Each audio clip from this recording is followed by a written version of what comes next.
Reactive responsive എന്നൊക്കെ നിങ്ങൾ കേട്ടിട്ടുണ്ടോ?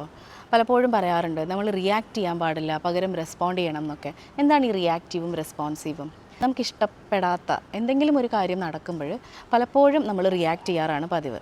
അതാണ് ഒരു ഓട്ടോ പൈലറ്റ് മോഡിൽ നമ്മൾ സംഭവിക്കാറ്. ചിലപ്പോൾ അത് വിഷമിക്കുന്നതായിരിക്കാം, കരയുന്നതാവാം, ദേഷ്യപ്പെടുന്നതാവാം, അല്ലേ? നമ്മളങ്ങ് ബ്ലാസ്റ്റ് ചെയ്യും.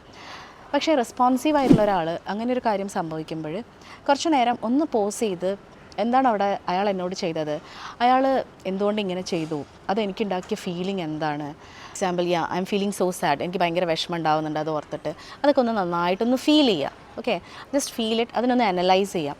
അതിനുശേഷം നിങ്ങളതിനെ റെസ്പോണ്ട് ചെയ്യാം. ഓക്കെ, അപ്പോൾ ആ ഒരു റെസ്പോൺസ് എന്ന് പറയുന്നത് ഭയങ്കര ഡിഫറെൻ്റ് ആയിരിക്കും നിങ്ങൾ റിയാക്ട് ചെയ്യുന്നതിനേക്കാളും.